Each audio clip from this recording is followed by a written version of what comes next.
আপনারা দেখতেছেন জেদ্দা সাগর পার আরব সাগর চতুর্থ পর্ব।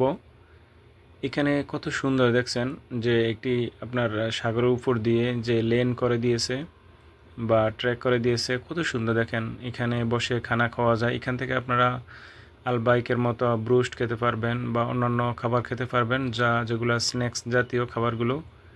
এই যে এখানে অনেকে বসে বসে হাওয়া খাচ্ছে বা অনেকের মন খারাপ, এখানে এসে সাগরের একটু মাঝখানে গিয়ে কতক্ষণ দাঁড়িয়ে থাকে। এই যে এখানে দেখেন কত সুন্দর নারকেল গাছ, এগুলো সৌন্দর্য বর্ধনের জন্য রাখা হয়েছে। দেখেন এখানে ফুল ফ্যামিলি নিয়ে ঘুরতে আসছে। এখানে ঠান্ডা মৃদু হাওয়া আসে, সাগরের যে ঠান্ডা মৃদু হাওয়া। মানুষ বলে না যে ভাই মন খারাপ তো সাগর পাড়ে যাও, মন ভালো হয়ে যাবে, এমন অনেক মানুষ আছে। দেখেন কত সুন্দর রেলিং দিয়ে দিয়েছে যাতে আপনার সাগরের না দেখা যায়। দেখেন কত সুন্দর, সাগরের ভিতরেও আবার আর সাগরের ভিতরে পাথরের চর পড়ে আছে এবং ওই যে সুন্দর সুন্দর ঢেউ আসছে। দেখেন সুন্দর সুন্দর ঢেউ আসতেছে, এখানে মাছও দেখা যাচ্ছে। ওই যে আমরা প্রথমে যেখানে আসলাম একদম 1 নম্বর এপিসোডে, সেগুলো দেখা যাচ্ছে। আপনারা দেখতেছেন একদম প্রথম মাথা ওই যে ওখানে গোল্ডেন টাওয়ার আছে, মসজিদ আর রহমান আছে। আমরা এখানে আপনাদেরকে আবারও পিছনের দিকটা দেখে দিতে চাচ্ছিলাম, যে ছোট ছোট পর্ব করে আমরা দেখে চাচ্ছিলাম।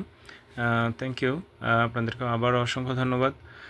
যে এখন আপনারা দেখতেছেন যে আরও সামনের দিকে যে আমরা যাব, যে লাস্ট কতটুকু আছে, যে জেদ্দা সাগর পাড়টা আমরা আপনাদেরকে আজকে হাঁটি হাঁটি পা করে সুন্দর করে আপনাদেরকে দেখাবো।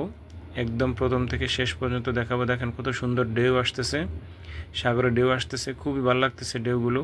এবং অনেক সময় মাছও দেখা যায় এখানে, অনেক সময় অনেক বড় বড় মাছও দেখা যায় সাগরের কুলে বা সাগরের কিনারে আসে এই যেগুলা ঢেউ। দেখেন এখানে কিন্তু পানি আছে, অনেক সুন্দর পাথর, সাদা পাথরের মতো অনেক সুন্দর সুন্দর পাথর আছে।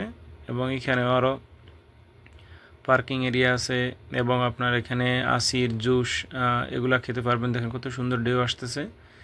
এরকম ঢেউ দেখলে কার না মন ভালো লাগে। দেখেন আপনি যদি সাগর পাড়ে যান, অনেক সুন্দর সুন্দর ঢেউ আসে। আর যখন একটু বাতাস বেশি থাকে তাহলে ঢেউর মাত্রা আরও বেশি বেড়ে যায়, অনেক সুন্দর লাগে, অনেক চমৎকার লাগে। উপরেও পানি উঠে যায় অনেক সময়, অনেক জোরে যদি ঢেউ আসে।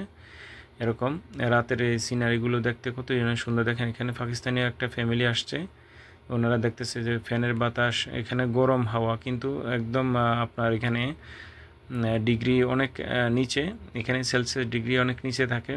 এবং আপনার গাড়ি যদি কিছুক্ষণ থাকে তাহলে কিছুক্ষণ পরে গাড়ির উপরে গ্লাসে অটোমেটিক আপনার মানে কুয়াশা চলে আসে, যেটাকে আমরা বলি যে কি যেন কুয়াশাকে আমরা কি বলি ইংলিশে, যে আপনার কি যেন ভুলে গেছি এখন। তো অনেক সুন্দর।